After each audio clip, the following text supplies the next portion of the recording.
രാജ്യത്തെ തിരഞ്ഞെടുപ്പിൽ വോട്ടിംഗ് മെഷീനുകളിൽ ക്രമക്കേടുകൾ സംഭവിച്ചിട്ടുണ്ട്. എല്ലായിടത്തുമല്ല, എന്നാൽ ചിലയിടങ്ങളിൽ. ആ ചിലയിടങ്ങളിൽ നടന്നതിൻ്റെ വിവരങ്ങൾ ചില മാധ്യമങ്ങൾ പുറത്തുവിട്ടതുമാണ്. തിരഞ്ഞെടുപ്പ് പ്രചരണ സമയത്ത് തന്നെ, അതായത് ഫലം വരുന്നതിന് മുൻപ് തന്നെ, അതായത് പോളിംഗ് ബൂത്തിലേക്ക് പോകുന്നതിന് മുൻപ് തന്നെ രാജ്യത്തെ ജനങ്ങൾ ഏറെ ചർച്ച ചെയ്യപ്പെട്ട ഒരു വിഷയമാണ് രാജ്യത്തെ വോട്ടിംഗ് മെഷീനുകളിൽ ക്രമക്കേടുകൾ സംഭവിക്കുമോ എന്നുള്ള ഒരു ചോദ്യം. ആ ചോദ്യത്തിന് വ്യക്തമായ ഒരു ഉത്തരം നൽകുകയായിരുന്നു തിരഞ്ഞെടുപ്പ് ഫലം.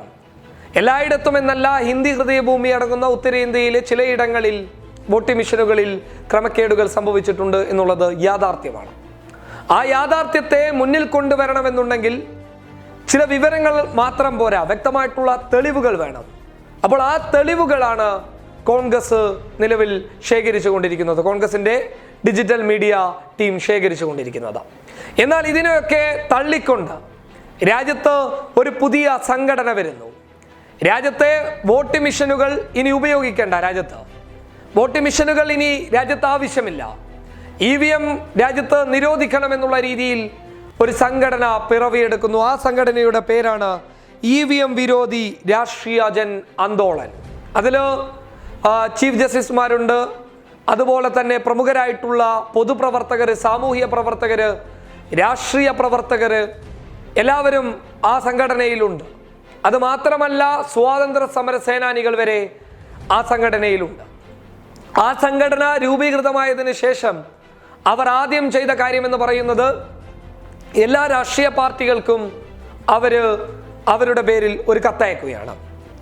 ആ കത്ത് കൃത്യമായി പറയുന്നത് രാജ്യത്തെ വോട്ടിംഗ് മെഷീനുകളിലെ തിരഞ്ഞെടുപ്പിനെ എതിർക്കണം, രാജ്യത്ത് ബാലറ്റ് പേപ്പർ സംവിധാനം കൊണ്ടുവരണം എന്നുള്ളതാണ് ആ കത്ത് മുന്നോട്ട് വെക്കുന്നുള്ളത്. രാജ്യത്തെ പ്രതിപക്ഷ പാർട്ടികളൊന്നും ചെയ്യാതെ മിണ്ടാതിരിക്കുമ്പോൾ ഇങ്ങനെയൊരു സംഘടന കടന്നു വന്ന് വോട്ടിംഗ് മെഷീനെതിരെ ശബ്ദിക്കുന്നത് തന്നെ കയ്യടി കൊടുക്കേണ്ട ഒരു കാര്യം തന്നെയാണ്. ഇത്തരത്തിൽ രാജ്യത്തെ തിരഞ്ഞെടുപ്പ്, ജനാധിപത്യ തിരഞ്ഞെടുപ്പുകളെ വെല്ലുവിളിക്കാനുള്ള ഇത്തരം കാര്യങ്ങളെ എതിർത്തുകൊണ്ട് ഈ സംഘടന മുന്നോട്ട് വരുമ്പോൾ അതെന്തായാലും രാജ്യത്തിന് വലിയ നേട്ടം സമ്മാനിക്കുക തന്നെ ചെയ്യും. ഈ സംഘടനയുടെ ആശയം അത് രാജ്യത്തെ പൊതുജനങ്ങൾ മുന്നോട്ട് വെക്കുന്ന കാര്യമായതുകൊണ്ട് തന്നെ ആ സംഘടന നല്ല രീതിയിൽ തന്നെ മുന്നോട്ട് പോകുമെന്നുള്ള കാര്യത്തിൽ സംശയം വേണ്ട.